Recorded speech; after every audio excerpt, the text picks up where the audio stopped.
What's going on, guys? Welcome to the video. Today I want to talk about the Ice type. Ice has long been considered one of the worst types of Pokemon in the entire game for as long as I can remember. And heading into the release of Pokemon Scarlet and Violet, there are actually a lot of people clamoring for Game Freak to buff the Ice type. And surprisingly, they actually did, even taking into account the exact suggestions that a lot of players were giving them for how to buff the Ice type. And now Ice is probably at the strongest power level that it has ever been, with multiple Ice type Pokemon dominating competitive play and winning tournaments. So in this video, I want to cover why that is, and moving forward, how do I think the Ice type will be, as we continue in these formats, as well as, some other types that kind of need to be buffed, just like Game Freak successfully handled the Ice type. So without further ado, let's go ahead and get started. First, I want to take a look throughout Pokemon's history and see, just what Ice types were actually meta in previous years and generations. So if I scroll down through some of the older Ice type Pokemon, to be honest, not a whole lot of them ever saw any kind of meta relevance in the official competitive Pokemon circuit. Going all the way back to 2010, Abomasnow was actually a very meta pick back then because it had a great matchup into Kyogre, which was everywhere, and being able to change the weather was really strong back then, especially in a format or generation, I guess I should say, where the power level of Pokemon was just so much lower. So Abomasnow actually used to be really good over a decade ago, believe it or not. There's also, obviously in the Sword and Shield era, Glastrier when it was allowed after release, and then Calyrex the 1 year that it was allowed, where you could use the restricted Pokemon.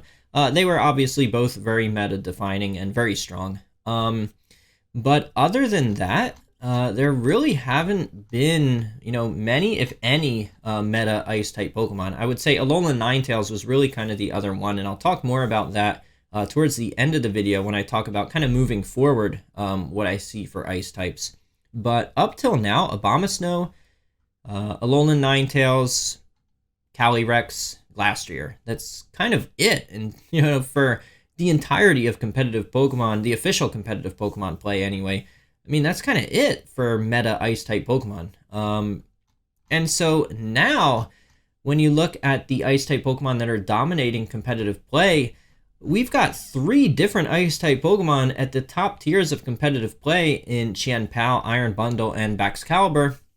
And even Abomasnow has won major tournaments and seen some decent level of success, more on the niche side of things, but this is definitely the strongest that Ice types have ever been. So if we start out with when Scarlet and Violet first came out and the rule set was Series 1, so no Paradox Pokemon, meaning no Iron Bundle, no Ruin Pokemon, so no Chien-Pao, even then, Baxcalibur, was able to win regionals and did extremely well. So, and you can even see Abomasnow here making top 8 at, the first regional event, or one of the first regional events of Series 1.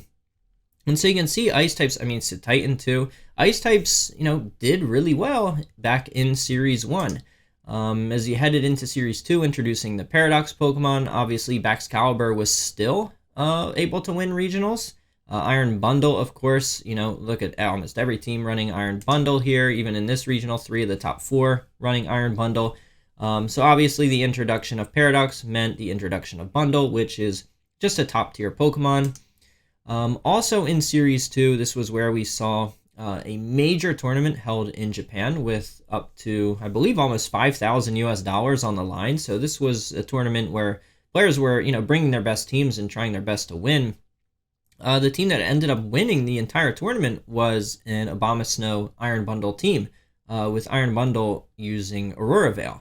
And I made a video covering this and why this team was so successful, being, it was kind of anti-meta at the time, in large part thanks to Abomasnow. And so I think, again, this makes Ice types, they just keep performing season after season. And this is the first time, really, in competitive Pokemon history that we've seen something like this from Ice type Pokemon. And now, right now, with Regulation C having just started, that's introducing the Ruin Pokemon, and Qianpao just dominating. You can see here the most recent regional in Australia, 3 of the top 4 teams rocking Qianpao. And then in Fort Wayne regionals, also this past weekend, Qianpao taking it home and having a good showing. Bundle getting second place, also having a pretty solid showing. So Ice types right now, really the strongest they have ever been. So heading into Scarlet and Violet, Ice type was pretty terrible, right? We've kind of established that in large part thanks to just the type chart, right? Ice type, not a good defensive type, has way too many weaknesses for Pokemon to take advantage of. In double battles, it is even easier to take advantage of, weaker defensive Pokemon.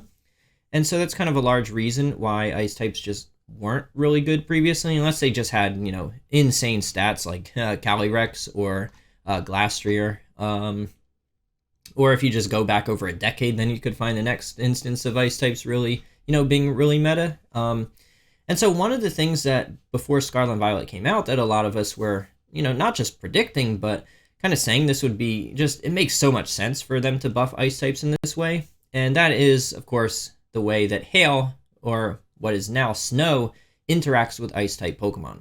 So with Sandstream, Rock types would get that 1.5 times boost to their special defense, and so it only made sense, and a lot of people were not only just predicting this again, but even suggesting it, that Ice types should get a similar boost to their physical defense anytime Hail or now Snow is in effect. And Game Freak did exactly that. So that was very cool to see them actually taking an idea that so many different players were proposing, and they actually implemented that exact change. And so that's really cool to see.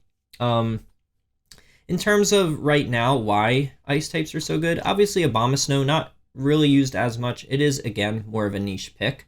But the fact that Bundle, Qianpao, they're very frail, which is their downside. But that also kind of means that the Ice type defensive drawbacks are not really magnified there because it's already frail. So it doesn't really care as much about the defensive drawbacks of being an Ice type, but it gets to take advantage of the many offensive benefits of Ice type attacks. We've seen throughout the years moves like Ice Beam being really strong even on non-Ice type Pokemon just because of how good Ice is offensively.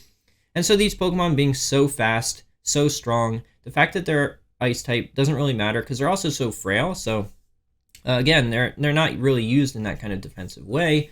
But then they also bring support to the team. So they're just like really, really strong Pokemon that can do a bit of everything, right? Bundle can support with speed control with Icy Wind. Qianpao supports a team by lowering opposing Pokemon's physical defense so that your ally can do more damage to it. And then Baxcalibur is just a generally strong pseudo-legend. So all these Pokemon have good stats, good stat distribution, good offense, and now thanks to Terastallization, Baxcalibur can actually Terastallize into a defensive type that is more beneficial, removing that Ice type drawbacks, which I talked about a bit when I made the Dragon type video on my channel about why Dragon types are now arguably at the strongest they've ever been.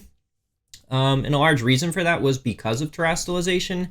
In this case, it's a little different because Iron Bundle, Qianpao, not really Terastallizing a whole lot, and so they're actually keeping their Ice types. It's more Baxcalibur that is a prime Terastal target, just because it is a lot bulkier, can stay on the field longer, in which case you do want to Terastallize it into a better defensive typing.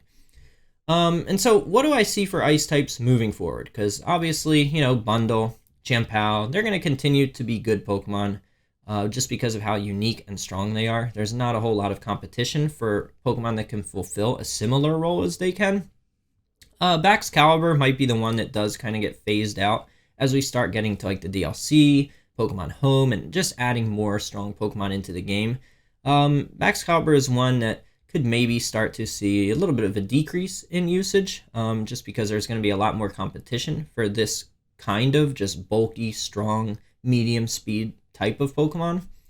But in terms of what could then be added into the game moving forward, I mentioned briefly about how Alolan Ninetales was a decent pick all the way back in, I believe, 2017. But it'll be interesting to see, does Alolan Ninetales kind of make a comeback with, Snow, or formerly Hail, receiving such a buff where now Alolan Ninetales could maybe take an additional hit that maybe previously it couldn't, allowing it to get off that fast Aurora Veil to help support the team more.